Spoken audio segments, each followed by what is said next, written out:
تاج صاحب. ملک انور تاج. اوکے. اعوذ باللہ من الشیطان الرجیم. بسم اللہ الرحمن الرحیم. ایاک نعبد و ایاک نستعین. شکریہ جناب ڈپٹی اسپیکر صاحب. سب سے پہلے تو میرا ایک ریکویسٹ ہوگا کہ کائنڈلی جس طرح آپ پیپلز پارٹی کے اور حکومتی ٹریجری بینچ کے اسپیچ میں انٹرپٹ نہیں کرتے, 2-3 منٹ ایکسٹرا بھی دے دیتے ہیں, تو میں یہ آپ سے امید رکھتا ہوں کہ آپ ادھر بھی انٹرپٹ نہیں کریں گے. دوسری بات یہ ہے کہ ایران پہ جو اسرائیل نے حملہ کیا, اسرائیل ایک انتہائی ظالم, مکار, جابر دشمن ہے پوری مسلم امہ کا. اس سے پہلے اس نے فلسطین میں مظالم کیے, نہتی مسلمانوں کو شہید کیا, ان کے گھروں, اسکولوں, سڑکوں اور ہسپتالوں کو مسمار کیا. اب اس نے ایران پہ حملہ کیا. اس بات کی ضرورت ہے کہ پاکستان ایک ایٹمی ملک ہے, مسلم امہ میں یہ واحد ملک ہے جس کے پاس ایٹم بم ہے, اور پوری دنیا کی نظر پاکستان کی طرف ہے. میں یہ سمجھتا ہوں کہ پاکستان کو اپنا رول پلے کرنا چاہیے, اور پاکستان کو OIC کا میٹنگ فوراً بلانا چاہیے ایران کی ایشو پر اور فلسطین کی ایشو پہ اور اسرائیل کی جارحانہ حملے کے اوپر. ہمیں مسلم امہ کو اکٹھا کرنا چاہیے. مجھے افسوس ہوتا ہے کہ اگر عمران خان آج وزیر اعظم کی کرسی پہ بیٹھ جاتا, اگر آج یہاں پہ ہوتا, تو وہ کب کے مسلم امہ کو اکٹھا کر کے مسلمانوں کی ترجمان بن جاتا. لیکن افسوس کی بات ہے کہ ہماری طرف سے نہ نیتنیاہو کا نام لیا جاتا ہے, نہ اس کے علاوہ مودی کا نام لیا جاتا ہے, نہ اس کے خلاف کوئی ٹویٹر آتی ہے, نہ اس کے خلاف اس طرح کی آواز اٹھ جاتی ہے جو ہمارے ایک شعار ہے جو ہماری طرف سے ہونا چاہیے. مجھے اس بات پہ بھی افسوس ہے کہ عمران خان کو اسی بات کی سزا مل رہی ہے. جب رجیم چینج ہو رہی تھی تو اس سے پہلے اس نے 2 دفعہ مسلم امہ کا OIC کانفرنس بلایا تھا, اور اس نے یہ کوشش کی تھی کہ ہمارے جتنے بھی مسلم ممالک ہیں اس کو اکٹھا ہونا چاہیے, اس کو ایک پلیٹ فارم پہ ہونا چاہیے, اور دشمن کی یہ جرت نہیں ہونی چاہیے کہ وہ مسلم امہ کو میلی آنکھ سے دیکھے. لیکن افسوس کی بات ہے وہ لیڈر آج ہمارے جیل میں ہے. ایک ایسا لیڈر جس نے اس ملک کو 3 کینسر ہاسپٹل دیے, ایک ایسا لیڈر جس نے اس ملک کو ورلڈ کپ کا اعزاز دیا, ایک ایسا لیڈر جس نے اس ملک میں نمل یونیورسٹی بنائی, ایک ایسا لیڈر جس نے اس ملک میں نوبل کاس القادر یونیورسٹی بنائی, جو حضور پاک صلی اللہ علیہ وسلم کی زندگی, اس کی سیرت پر ریسرچ یونیورسٹی تھی, آج جو پابند سلاسل ہے. اس کی بیگم بشرا بی بی پابند سلاسل ہے. شاہ محمود قریشی جس نے ہمیشہ پاکستان کا مقدمہ لڑا تھا, آج وہ جیل کی سلاحوں کے پیچھے ہے.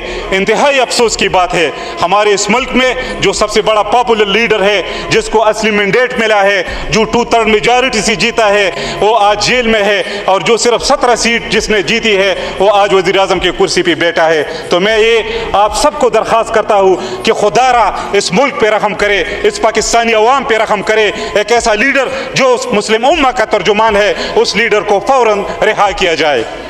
اس کے بعد میں بجٹ پہ بھی 2-3 باتیں کروں گا.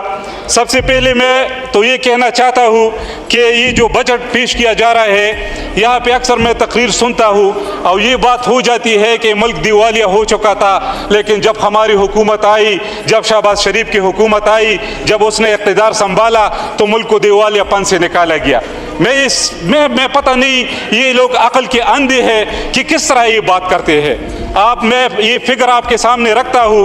اس وقت جو یہ بجٹ ہے اس میں تقریباً 11,072 ہمارے فیڈرل ریونیو جنریٹ ہوگی, 11,072 ارب روپے, اور جو ہمارا خرچہ ہے, ایکسپینڈیچر ہے, وہ ہے 17,573 ارب.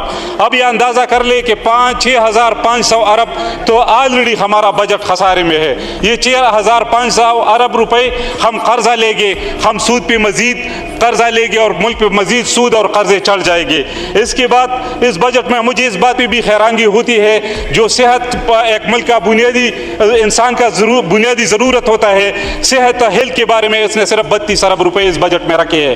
ایجوکیشن جس سے قوم بن جاتی ہے, جس سے قوم اٹھ جاتی ہے, اس کے لیے صرف 112 ارب روپے ایجوکیشن کے لیے. ڈیفنس کے لیے 2,550 ارب روپے. ٹھیک ہے, ڈیفنس اور دفاع ہم سب کے لیے ضروری ہے, اس میں کوئی شک نہیں ہے, لیکن ایجوکیشن اور ہیلتھ بھی اس قوم کے بہت ضروری